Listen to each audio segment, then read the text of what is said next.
Né de parents chrétiens en Haïti, le pasteur Kishner et son épouse Marie-Suze ont dû rechercher Dieu pour eux-mêmes. Sans Jésus-Christ dans leur vie, leur existence était devenue austère. Mesdames, Messieurs, bienvenue à l'émission Toute la Bible en parle. Comment allez-vous? Nous espérons que cette émission va vous apporter un peu de détente et de la joie dans votre cœur. Une joie spirituelle, une joie vraiment spéciale. Il chante à la télévision, vous l'avez peut-être déjà vu, il chante aussi à Toute la Bible en parle. Il s'agit pour la 3e semaine de Murray Richardson qui viendra chanter au cours de l'émission un petit peu plus tard. Ne quittez pas. L'offre, une brochure, un livre intitulé « Dieu est-il responsable du péché ?» J'entends presque quelqu'un dire « Qu'est-ce que c'est ça le péché? Est-ce que ça existe encore? » Eh bien, lisez cette brochure. L'auteur Gaston Racine, un conférencier bien connu ici dans la province de Québec. Dieu est-il responsable du péché? Vous pouvez appeler dès cet instant et le demander. Nous avons aussi cette offre exceptionnelle. C'est vraiment quelque chose de spécial, un Nouveau Testament illustré qui est donné gratuitement, offert par la Société biblique. Il est à vous, il vous suffit d'en faire la demande par écrit. Voilà la condition. Vous verrez l'adresse à la fin, vous pourrez écrire pour recevoir ce Nouveau Testament. Nous espérons que vous allez pouvoir rester à l'écoute puisque nous avons un entretien qui est vraiment différent de ce que nous avons d'habitude. Quelqu'un d'un autre pays, avec une culture différente de la nôtre, mais le même Sauveur. Il a trouvé celui qui a dit « Je suis le chemin, la vérité et la vie. Nul ne vient au Père que par moi. » Il s'agit d'un pasteur et son épouse qui œuvrent ici dans une des grandes églises haïtiennes de la région de Montréal. Rendons-nous tout de suite, s'il vous plaît, auprès de Kishner et Marie-Suze Firmin. Kishner et Marie-Suze Firmin, bienvenue à l'émission Toute la Bible en parle. Merci. Et avant l'émission, Kishner m'avait dit que vous avez déjà vu l'émission, je crois, il y a... Oui, je l'ai déjà vu, ça remonte environ 2 années. Je l'ai vu à la télévision.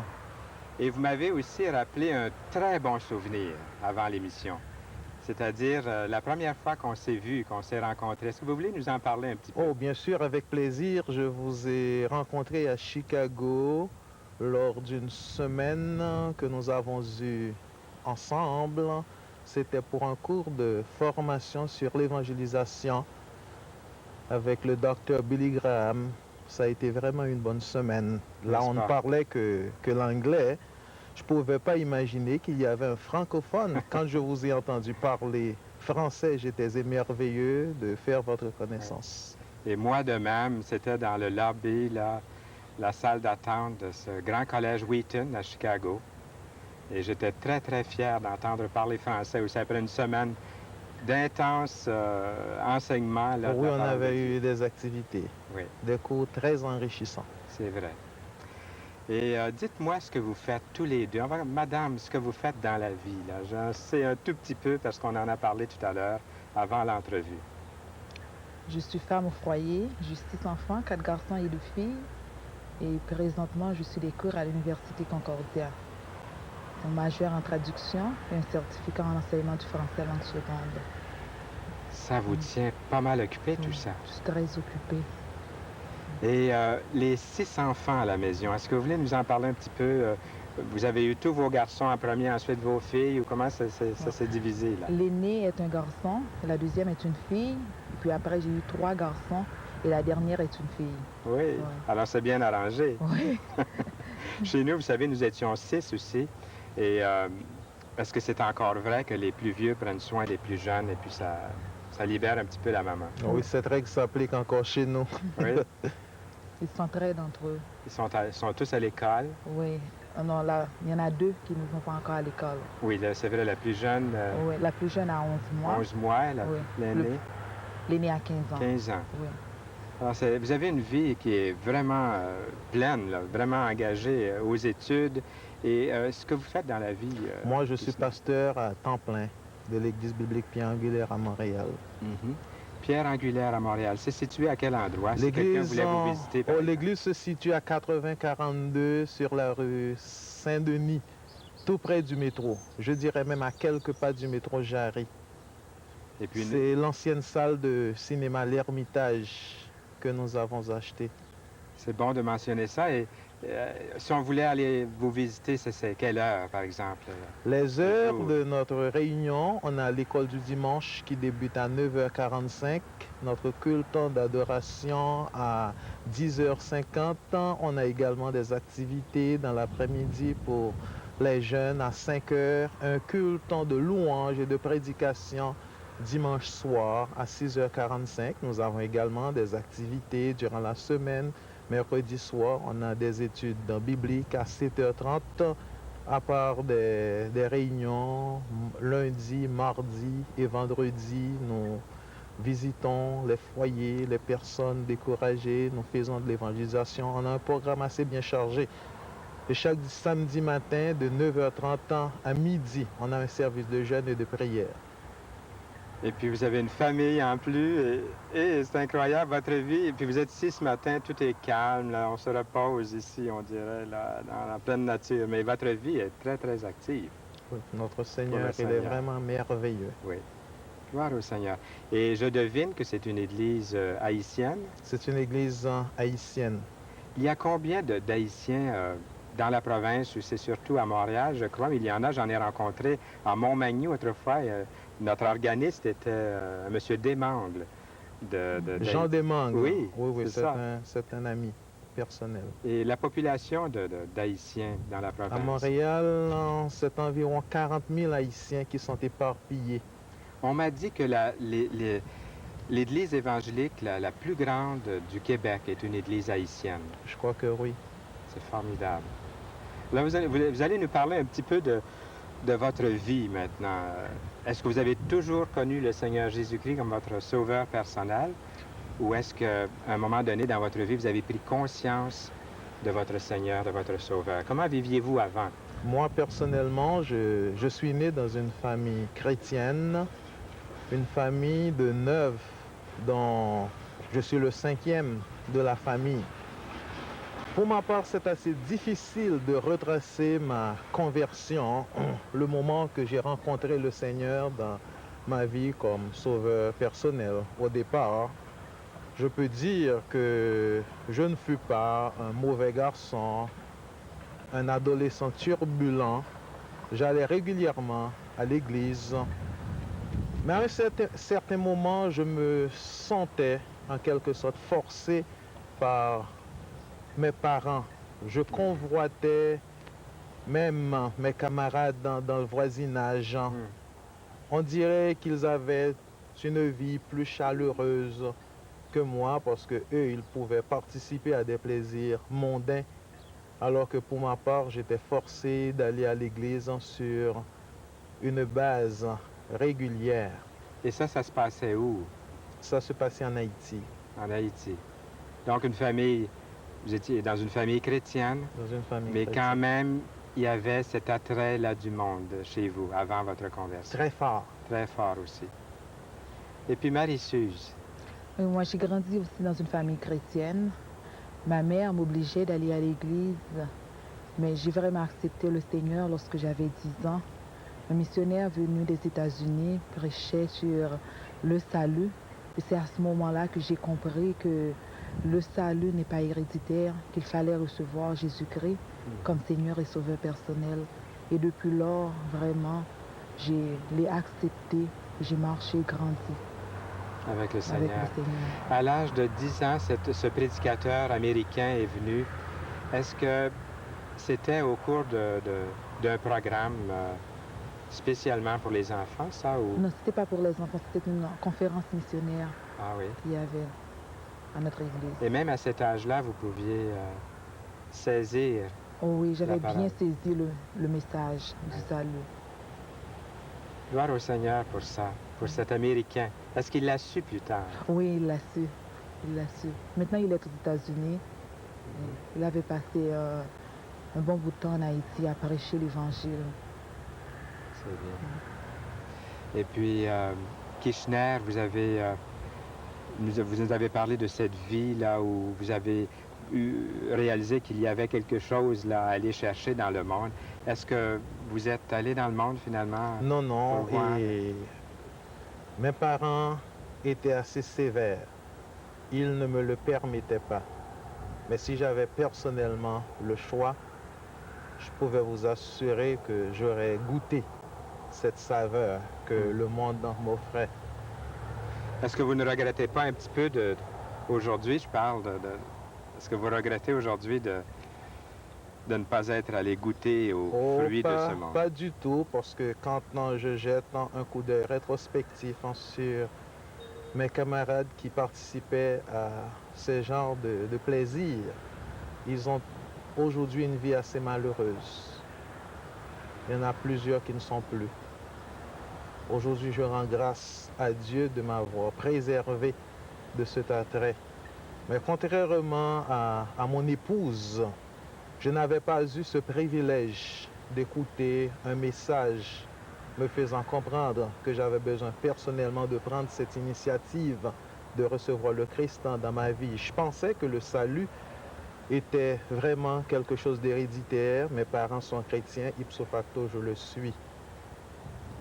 Alors, vous ne cherchiez pas vraiment le Seigneur du fait que pour vous, c'était automatique presque. Vous étiez né dans une famille chrétienne, vous aviez grandi dans cette famille. Mais comment ça s'est produit finalement? Bon, ça se produit, comme je vous dis, je ne peux pas retracer ma conversion. Néanmoins, il y a eu un grand dénouement dans ma vie. C'est le 26 mars 1966, à la première église baptiste de Port-au-Prince, l'église à laquelle j'appartenais. J'ai témoigné ouvertement ma foi dans les eaux du baptême. Je ne veux pas dire que c'est par le baptême que je suis sauvé. Mais ce fut le point de départ dans ma vie chrétienne. À partir de ce moment, je commençais à prendre les choses plus au sérieux. Je commençais par comprendre qui est Jésus et ce que lui, il voulait réaliser dans ma vie. À partir de ce moment, j'ai su comprendre que ma vie, elle était précieuse aux yeux de Dieu, que le Seigneur me parlait. C'est à partir de cette date que je commençais par m'impliquer dans l'Église, à prendre certaines responsabilités à l'association de la jeunesse.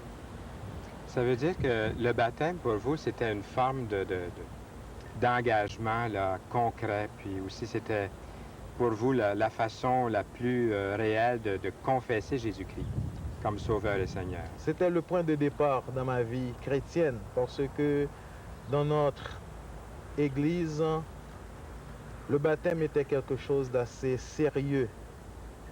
Et les jeunes de mon âge à cette époque avaient vraiment peur de s'y aventurer.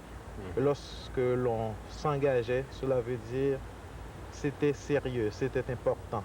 C'est le point tournant, le point décisif dans ma vie chrétienne. Et puis il y avait aussi sans doute les copains, les amis, vos connaissances qui vous avez vu vivre jusqu'à ce moment-là. Et le fait de prendre une décision dans les eaux du baptême, pour vous, ça devait être sérieux. C'était le témoignage public de ma vie. Aux yeux de mes amis, de mon appartenance à Jésus-Christ.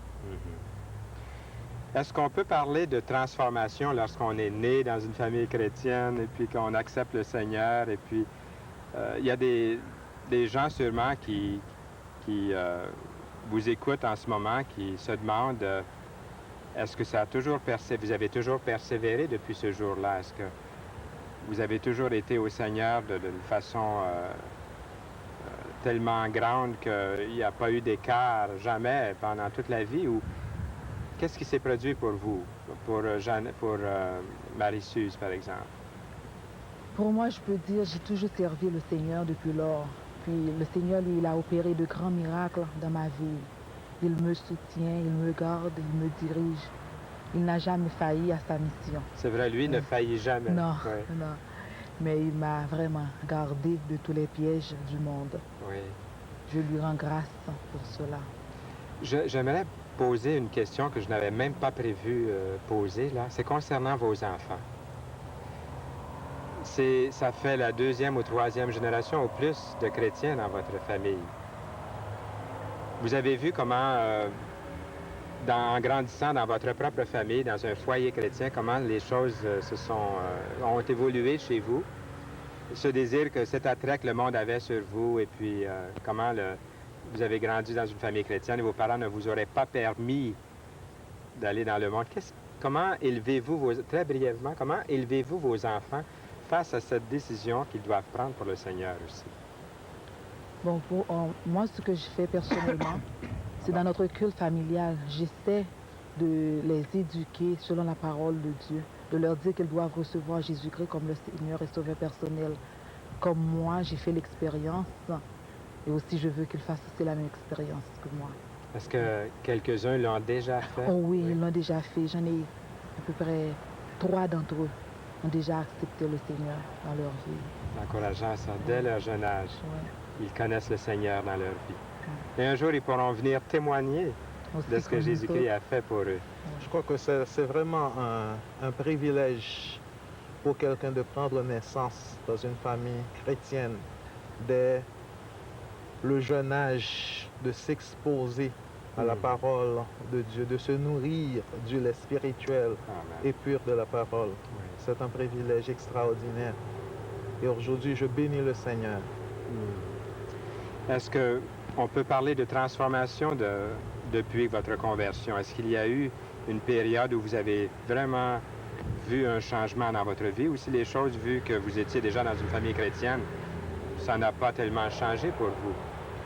Pour ma part, de 1966 à nos jours, je peux dire qu'il y a eu une croissance. Oui. Une croissance continuelle dans ma vie. Cela ne veut pas dire que ma vie chrétienne a été toujours une vie merveilleuse, garnie de roses, parfumée de lilas, etc.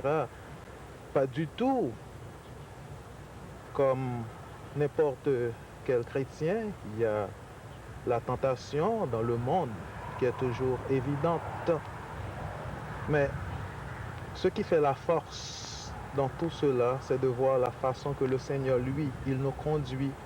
Le Seigneur, il nous dirige. Il essaie toujours de nous reprendre, de nous conduire par son conseil. Oui. Et Marie-Suze et Kishner-Firmin, qu'est-ce que vous entrevoyez pour l'avenir, tous les deux? Pour ma part, c'est une moisson d'âme. J'ai un grand défi à relever. La bâtisse où est logée notre église, il y a environ 650 sièges, alors que nous avons une assemblée de 200 personnes au culte du dimanche matin. C'est tout un défi à évangéliser là où nous sommes placés. Une moisson d'âme, c'est là ma préoccupation première. Les Haïtiens qui ont choisi le Québec comme demeure, qui sont même nés ici, plusieurs sont nés ici, ne naissent pas chrétiens. Pas du tout. Non. Il y a toute une mission pour vous, tous les deux, parmi cette population haïtienne. Une grande mission. Et même pas seulement la population haïtienne, j'imagine que votre évangélisation s'étend à toutes les âmes. Oh, bien sûr, nous avons des Québécois dans notre église. Oui. C'est pas seulement des Haïtiens. C'est ça, ça s'adresse à tous ceux qui ont besoin de Jésus-Christ. Oui, dans la francophonie en général. C'est ça. Ça fait 2 ans de cela. Je fais partie d'un groupe d'évangélisation. Il y avait à peu près 26 personnes qui étaient venues au Seigneur. Et c'est là aussi mon désir de continuer à évangéliser pour Christ, parce qu'il nous dit dans 2 Corinthiens 5, verset 17, « Si quelqu'un est en Christ, il est une nouvelle créature. Les choses anciennes sont passées, et voici toutes choses sont devenues nouvelles. » Il y a plusieurs qui meurent sans Dieu, sans espoir, qui confrontent des problèmes, des moments difficiles dans la vie. S'ils reçoivent Jésus-Christ comme leur Seigneur et Sauveur personnel, ils peuvent vivre éternellement. C'est là le sujet de notre foi. Marie-Suze et Kishner-Firmin, merci beaucoup d'avoir été avec nous aujourd'hui. Le plaisir a été pour nous. Dernièrement, nous avons reçu une lettre, les mêmes datée de ces derniers jours. J'aimerais vous la lire. Bonjour, dernièrement, je regardais quelques vidéos de Toute la Bible en parle. Et j'ai pensé vous écrire cette courte lettre, pour vous encourager à continuer votre excellent travail à cette émission. L'un de ces vidéos était mon témoignage en 1983. Ça fait drôle de se revoir. Mais je m'écoutais parler sur le petit écran et à la fin, je me suis regardé dans un miroir pour me dire « Petit Claude, t'as pas changé ». Je remercie Dieu qu'il m'ait gardé ce zèle pour son service, mes premières amours avec lui. Imaginez le film de notre vie au ciel. Mes souhaits pour 1989 c'est que le Seigneur puisse vous bénir encore davantage. Signé Petit Claude Legris, un ancien moteur avec les Hells Angels, converti au Seigneur Jésus-Christ, et ça tient toujours. Gloire à Dieu pour ce beau témoignage. Ça vaut une émission, toute la Bible en parle. J'allais presque oublier de vous dire que ça tient toujours le Nouveau Testament. La condition, écrire, vous verrez l'adresse à la fin. Tout un Nouveau Testament, 27 livres là-dedans, pour vous, gratuitement. Il vous suffit d'écrire pour le recevoir. Si vous nous appelez pendant l'émission, vous pouvez aussi recevoir une brochure intitulée « Dieu est-il responsable du péché ?» l'auteur Gaston Racine. Avez-vous la paix de l'âme? Êtes-vous tranquille? Avez-vous besoin d'un sauveur? Murray Richardson va vous en parler tout de suite.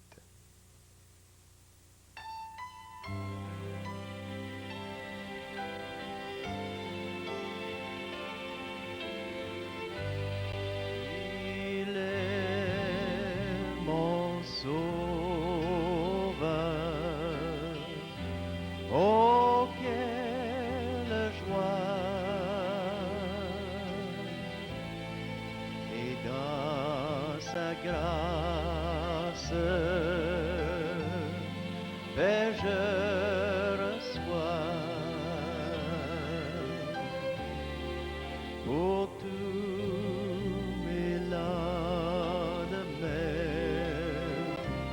pour hier aussi. Il est le Sauveur qui nous conduit.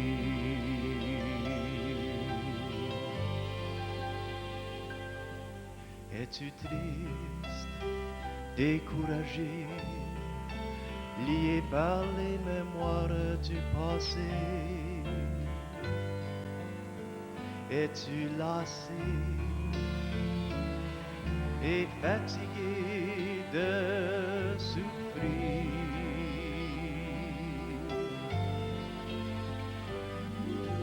Prends courage, ami, je veux te dire,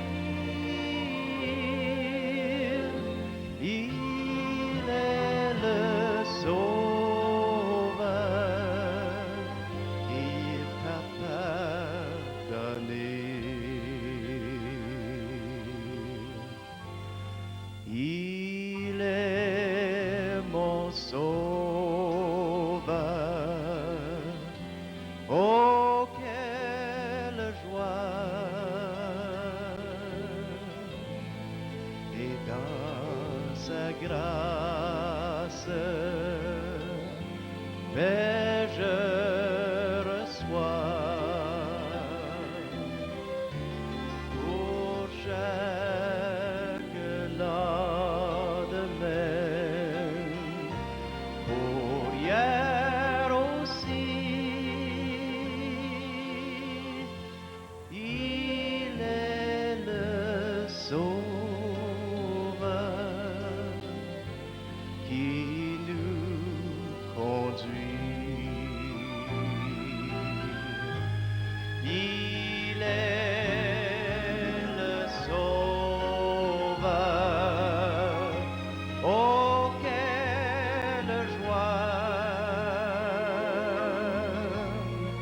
Et dans sa grâce, je reçois pour tous mes lendemains,